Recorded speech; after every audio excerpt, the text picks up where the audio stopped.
This is about what I will personally label the idiocy of Team USA women's basketball. How dare you make this? You are not going to believe what just happened. Stephen A. Smith, the undisputed king of sports media, just dropped an absolute bombshell that has sent shockwaves through the entire sports world, and nobody saw this coming. According to Smith, Caitlin Clark has reportedly quit Team USA entirely after being so disrespectfully benched from the Olympic roster. Let's be clear, this is no longer just idle speculation or a fan theory. The loudest and most connected voice in sports has now confirmed what millions of people already suspected was true. Clark is completely done seeking validation from a system, and from people who, let's be honest, never wanted her in that inner circle to begin with. The golden girl of basketball, the one who has been carrying the sport on her back, has gone silent, but the fallout from this decision is absolutely deafening. This move fundamentally changes everything, the future of women's basketball. So let me ask you directly, do you think Caitlin Clark made the right call by walking away from Team USA, or should she have stayed and fought harder for a spot that was rightfully hers? I need to know what you think, so drop your opinion down in the comments below. She's white. And because of that, when you consider some of the hard times other people gave her, they were resentful of the fact that this white girl came on the scene where there was a bunch of sisters that preceded her spanning decades that were big time, that deserved a lot of credit. I mean, people looked at the Cheryl Swoops of the world, the Maya Moores of the world, and others, and they said, yo, there was a bunch of people that came before her that did big things for the WNBA. I respect it. It is right. I appreciate it. But whiteness does have its privileges, especially when you got a game. And what a lot of people weren't willing or were a bit reluctant to appreciate was the game on this young white sister of ours. She can ball. And oh, by the way, she was a great ambassador for the game. And by the way, she came in there and looked out for everybody else. For 22 years, they couldn't get chartered flights. That sister got there and it was done in 2 weeks. That's who.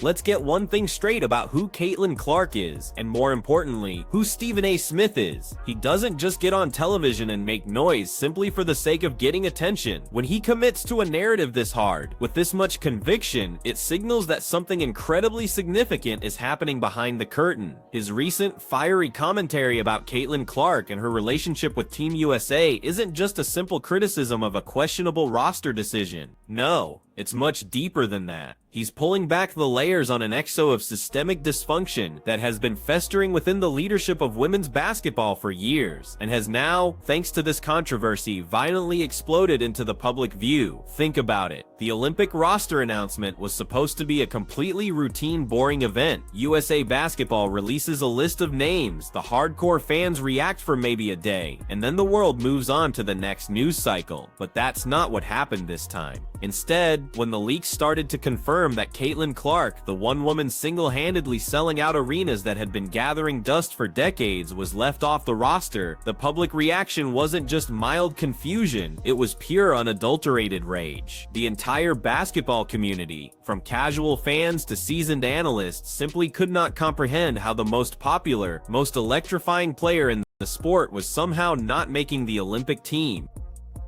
What the hell is going on with WNBA that they cannot handle all this attention that they're getting, as well as the hate and anger towards Caitlin Clark? When it comes to Caitlin Clark, now I've taken hits because I was calling it from day one. You got people that are resentful towards her. It's really not about her, guys. It's about what she represents. Before she ever came along, there were a lot of outstanding basketball players who happened to be black females that was doing their thing on the WNBA level, and they never got this kind of shine. This girl, the Golden Goose, comes along, and she wreaks havoc. She's a star caliber player who draws this attention. And maybe it's because that fan base that she has and her being a young white lady contributes to it. So what? Benefit from it. The official explanation that came down from the selection committee was laughably weak right from the very start. They mumbled something about experience requirements, and the supposed 3-year commitment needed to be considered part of the core group. Now on paper, if you don't think about it too hard, that might sound logical and even reasonable, but in reality, it completely and utterly ignores the seismic reality of what Caitlin Clark represents for the entire sport of basketball. You just don't leave Michael Jordan at home because he's a little new to the league. You don't bench a young Tiger Woods because he hasn't paid his dues on tour for long enough. When you have a generational talent, a true phenomenon, you take that talent, you take that massive draw, and you put them on the plane to the Olympics. That is precisely how professional sports are supposed to operate when they are functioning correctly and trying to grow. But here's where this story takes a turn and becomes genuinely disturbing. Insiders quickly began leaking information, suggesting this wasn't some simple oversight or an honest mistake based on a merit evaluation. This was a calculated, deliberate message being sent directly to Clark. Sources with intimate knowledge of the selection process revealed that there were serious concerns about how the veteran players would react to Clark's overwhelming presence. The committee was apparently terrified of the circus, as they called it, the massive media attention that follows her absolutely everywhere. In essence, they made a conscious decision to prioritize protecting the fragile feelings of established veterans over the monumental opportunity to grow the game and maximize the team's marketability on a global stage. This is the exact point where Stephen A. Smith drew his line in the sand. He didn't just disagree with the decision, he called out the fundamental, breathtaking stupidity of prioritizing personal comfort over fierce competition and basic business sense. Smith went on national television and systematically, piece by piece, dismantled every single justification the committee tried to offer. His argument was devastatingly simple and utterly impossible to refute. The Olympics is a global showcase that only happens once every 4 years. It's that one special moment when casual sports fans, people who normally ignore women's basketball, actually tune in to watch. The sport has been desperately struggling with viewership for decades, despite producing some incredible world-class talent. Then suddenly, out of nowhere, you have a player who is bringing in millions of new eyeballs, shattering television records, and selling out arenas in cities that literally couldn't give away tickets just one season prior. And the committee's response to this miracle was to leave her at home. But are we really trying to grow the game? Because this is the most popular women's basketball player in the world, and it ain't close. They had to move the Mystic game to an NBA arena. Name the time. And I'm going to turn it over to you because I don't want to get long-winded. I want somebody, one of our women colleagues, Stephen A., to tell me when a WNBA game has had to be moved because of a woman player. Just one. Just tell me one. Because I know in her attendance, she's averaging about 17,000. All the other WNBA games in which she's not a participant average about 7. So are we really trying to go the game? Is that what we're really trying to do? Or are we just talking about we're trying to grow the game and just bullshitting?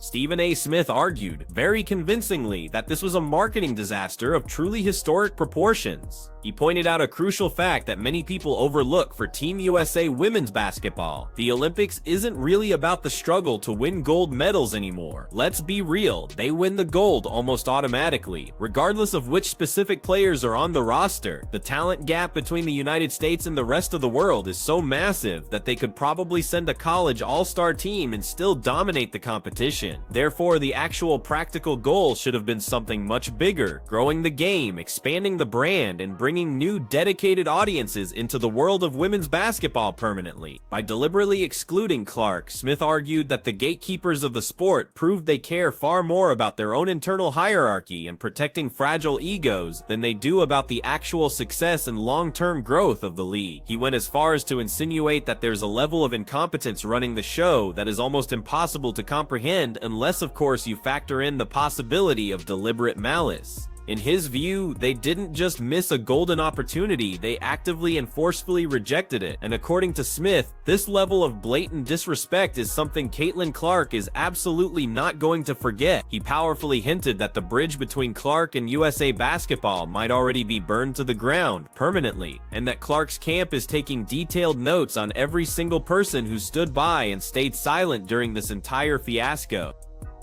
But the WNBA does.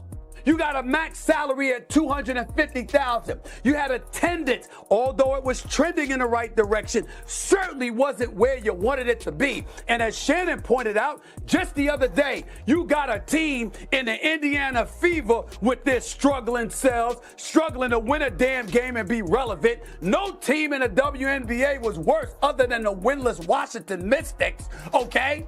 And they went from 4,000 in attendance to 17,000. This girl is box office. I said a rising tide lifts all boats. What you do, especially if you're Team USA and you're trying to be globalized, it is an opportunity to globalize the WNBA brand. So people like Brittany Griner, God bless her soul, and others don't have to go to Russia in the off season. If we're going to be completely honest with ourselves about why Caitlin Clark isn't on her way to Paris right now, we absolutely have to address the jealousy factor. It is the one narrative that the WNBA establishment desperately wants to avoid discussing in public, but it's also the only explanation that makes all the confusing pieces of this puzzle fit together logically. The warning shots began long before Clark even played her first professional game. Diana Taurasi, undeniably one of the greatest players to ever compete in the WNBA, made her now famous comment that reality is coming for Clark. The specific phrasing she used sounded less like helpful, veteran advice, and much more like a thinly veiled threat. Then you had Cheryl Swoops, another undisputed icon of the sport, incorrectly and publicly questioning Clark's college records and suggesting she was only dominant because she took an excessive number of shots. The criticism felt deeply personal and targeted rather than objective or analytical. So the question is, why were these legendary players so incredibly pressed about a 22-year-old who hadn't even stepped onto a professional court yet? Why were they actively trying to diminish her historic accomplishments before she even had a chance to prove herself at the next level? The theory that Stephen A. Smith has alluded to repeatedly is both straightforward and powerful. The old guard deeply resents the unprecedented level of attention that Clark receives.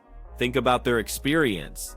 These veterans played the majority of their careers in nearly empty gyms. They flew on commercial airlines, wedged into middle seats. They ground out incredible professional careers for minimal pay and received virtually no mainstream media recognition. Now here comes this young woman from Iowa who has private jets waiting for her on the tarmac, Nike deals worth tens of millions of dollars, and adoring fans lining up around entire city blocks just to get a glimpse of her before she's even played a single professional minute.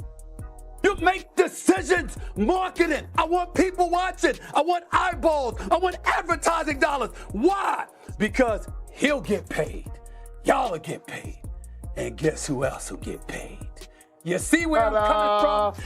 That's what it's about. Stop acting otherwise. We know this. You don't sit up there and pass on Caitlin Clark. It was stupid, Team USA. It was a dumb.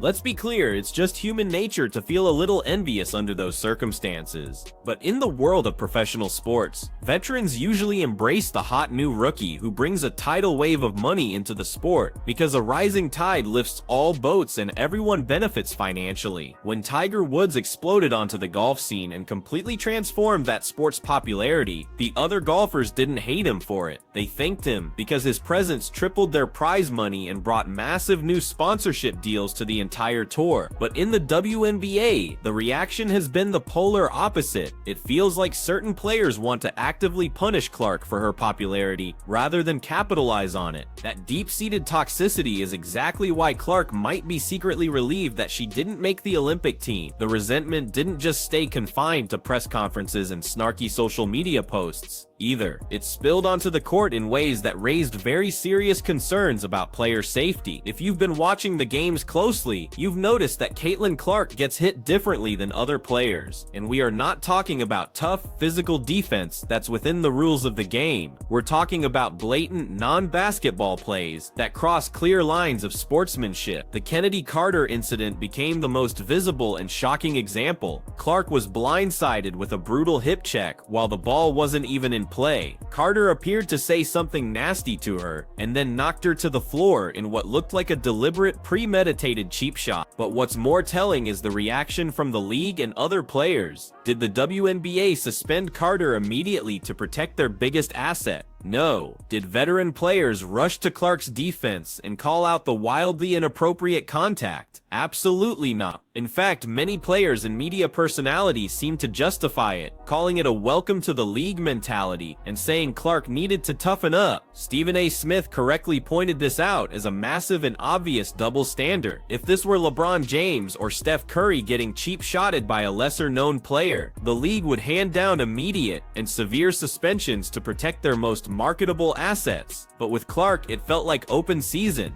This connects directly to the Olympic situation. Why would Clark want to board a plane and spend an entire month in a foreign country with teammates who either participated in this kind of treatment or stood by silently and watched it happen? The Olympic roster is composed of the very same women who have been making Clark's professional life a living hell for months. The trust is completely gone. You cannot build genuine team chemistry with people who seem to actively want to see you fail or get hurt. The environment would be toxic at best and potentially dangerous at worst. This brings us to the most explosive part of this entire situation, the rumored soft quit. After the initial roster was announced and the public backlash reached deafening levels, there were reports that USA Basketball might offer Clark an alternate position, basically putting her on standby in case of an injury. It's a consolation prize designed to let the committee save face by saying they still value her, without actually giving her a real roster spot. But sources close to the situation suggest Clark had absolutely zero interest in being someone's backup plan. The rumor circulating is that she politely but firmly communicated that if she wasn't considered good enough for the main roster, she had no interest in waiting in the wings.